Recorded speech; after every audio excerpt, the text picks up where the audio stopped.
In today's lesson, we're going to be looking at translators. This includes interpreters, compilers, and assemblers.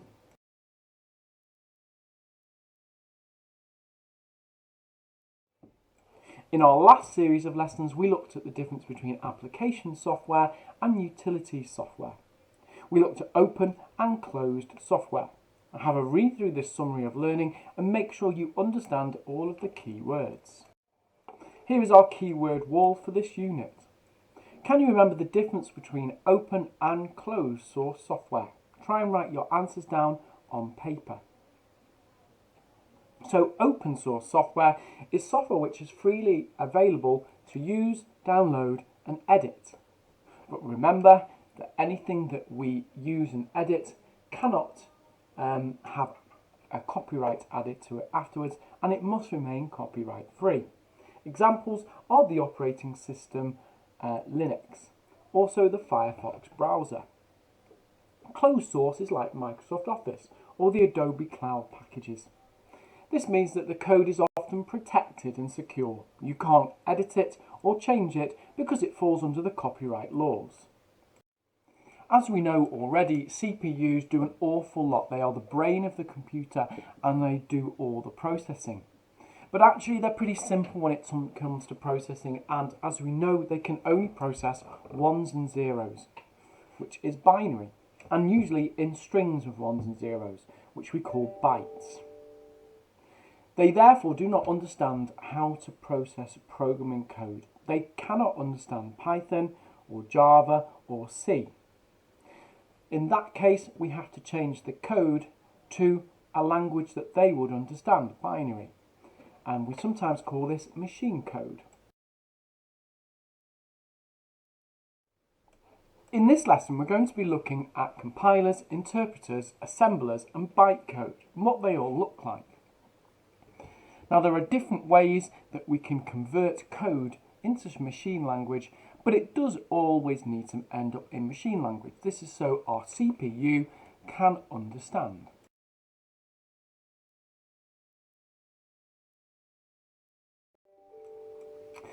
A translator is the name given to any program that turns some form of source code into machine code. So remember, translator is the general term which has been given to any compiler, interpreter or assembler which converts higher level programming languages into machine code. They, for example, convert a series of commands such as print, if and for in Python into our binary commands, obviously so that the CPU can process the data.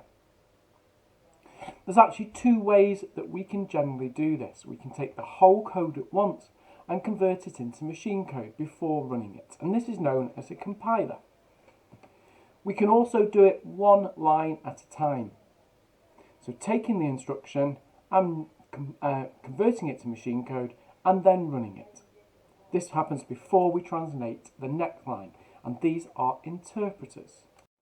Before we think any further about the differences between compilers, interpreters and assemblers, I want us to think very quickly about machine code.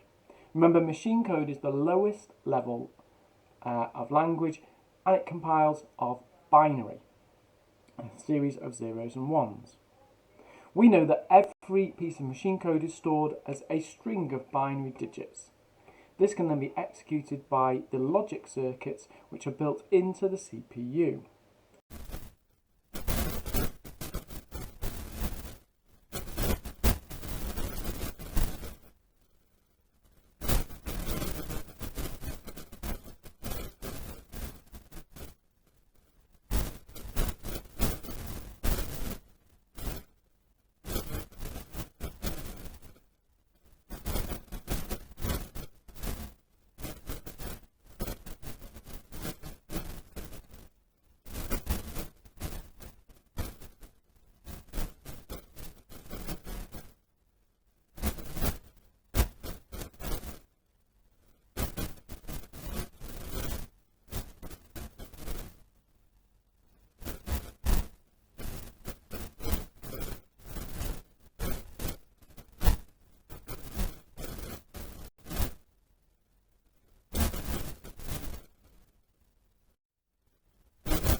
Here's a summary of the 3 different types of translators. Remember, compilers converts the whole code into one file, often a .exe file.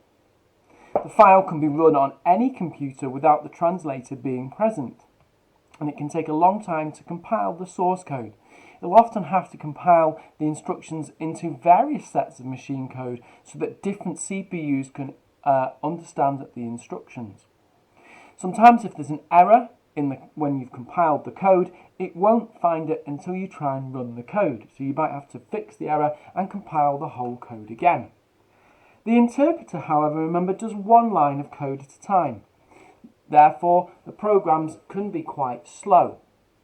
An interpreter is usually used for development and testing, and you'll be used to using these in Python and Trinket.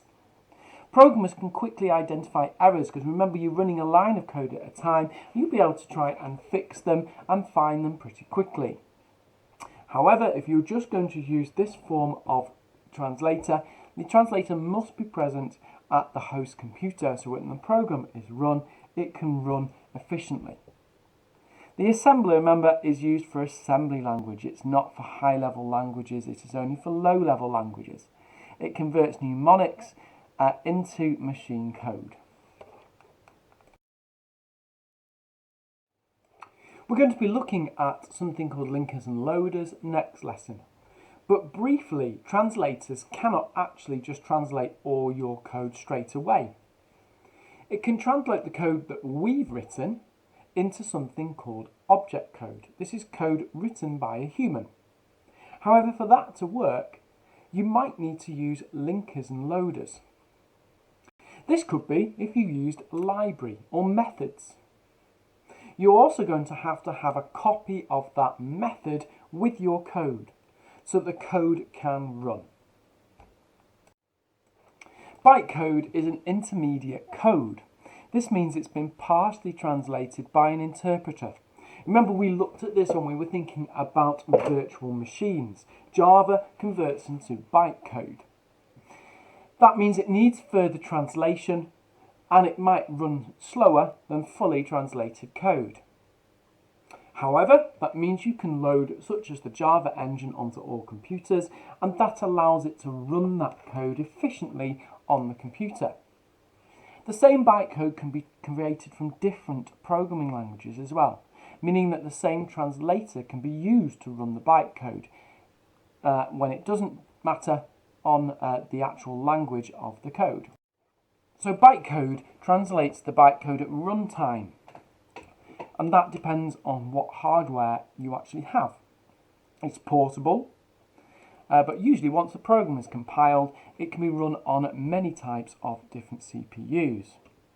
Because it's only translated before the code is run, however, the translator will actually have to do some more translation.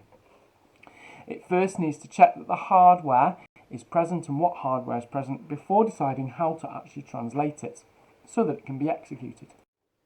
Please open Jamboard and then answer each of the different questions. Remember, you're going to be adding a post-it note on each page.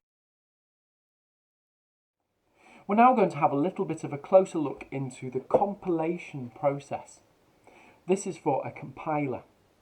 There are 3 stages to the compilation process: the lexical analysis, the syntax analysis, and the code generation and optimization. Sometimes these can be shown as 2 separate stages. The lexical analysis carries out several functions. First of all, it cleans up the code and splits the codes up into chunks so that the translator can actually understand it. Comments and whitespace are removed, and the high-level level language is converted into tokens. So, for example, if we said print hello world, it would split each of the different parts into a token. There's a very simple level of error checking that occurs at this point. It checks that there are no illegal identifiers, such as illegal and incorrect characters. It detects whether we've tried to assign a value to a constant, and it checks if we actually would have an overflow or an underflow. Once it's created its tokens, it will form what's called a symbol table. This contains all of the reserved words, the variables, etc. in a table. This is actually quite heavily used during the compilation process. So it actually needs to be quite efficient. It's going to be referred back to several times. Remember that it's not actually a table, it's just a representation of the memory locations and what we have stored. If we've got a program with more than one input, we don't need to store input in that table twice. We know what an input is and we can call on that point at any time. So once we've created a symbol table, the code that we are using, we can start having a think about actually converting it into some simpler object code. There are obviously more stages to go. Here you can see an example, input radius, and then the area equals pi times radius times radius. Can you figure out how this would be represented? Well, hopefully you figured out it would be 1, 3, 5, 4, 2, 7, 3, 7, 3. If we wanted to run a new line of code, circumference equals 2 times pi times radius, we'd need to add this to the symbol table. Try adding these to the symbol table now. What would the answer be? You should have got 8 with a circumference. It's a variable, a real number, or a float. It depends which language you're using, but we don't know what it is at the moment, so we have a question mark in its runtime address. It's not equal to anything. Then we've also got the number 2. It's a constant, it's not going to change while our program is running, and it's an integer. We know that its runtime value is a 2.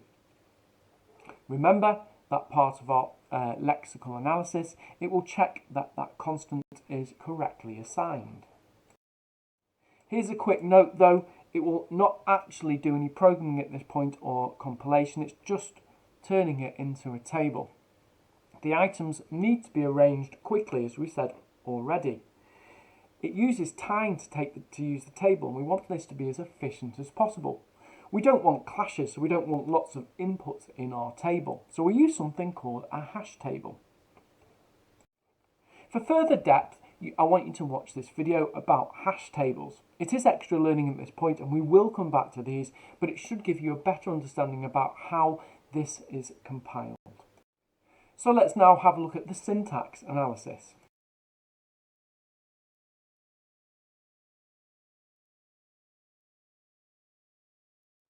Now, when we think of syntax, we think of the rules of the language. Don't get confused with a syntax error, because a syntax error would be an error in the rules of the language.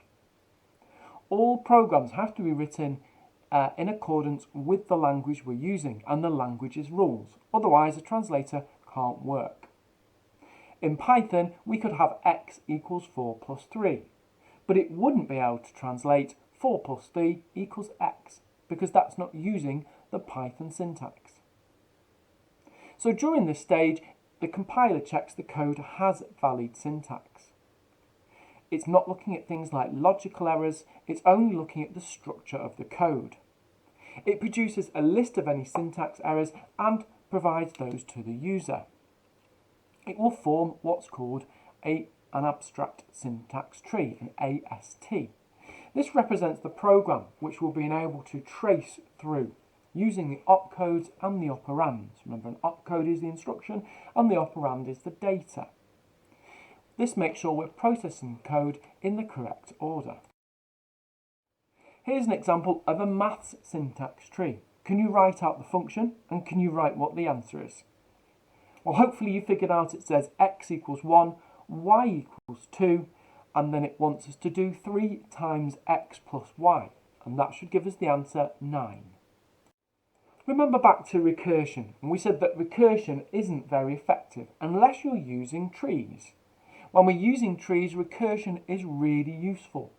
We might have a large tree where we have to rewind and unwind a series of code and a series of branches, and in this circumstance, this would be the best solution using recursion.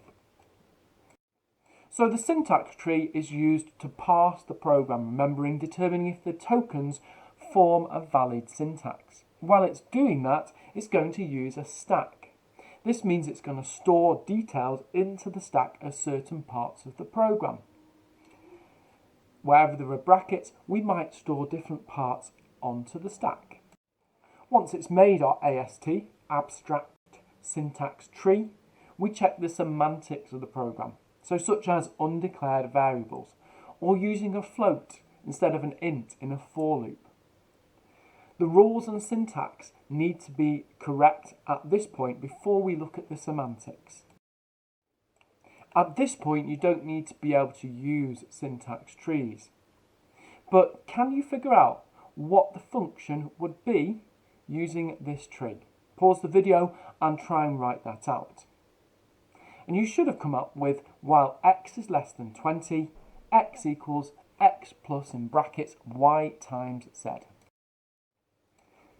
Now we've finished looking at the syntax analysis. I want you to try and create a lexical analysis for this program. Here's a start for you. I've given you the headings and we don't know what the runtime addresses of certain values are. This should be your answer or something very similar. Pause, mark your work and make improvements. So the final stage of the compilation process is the code generation and optimization. During this stage, the compiler is going to convert the AST, abstract syntax tree, into object code. Can you remember what object code is? Remember, object code is the code that we have written, minus any libraries that we might have used. So all that source code that we've made is translated into machine language, or object code. Part of this is then about making it as optimized as possible, so making it efficient. This would mean we use less memory. That means that we've got any lines of duplication of code can be removed, or any code that's not having an impact on the program can also be removed, such as comments. This can actually happen during code generation, or, depending on the compiler, it can happen afterwards. Please now complete the exam questions which are linked to this unit of work.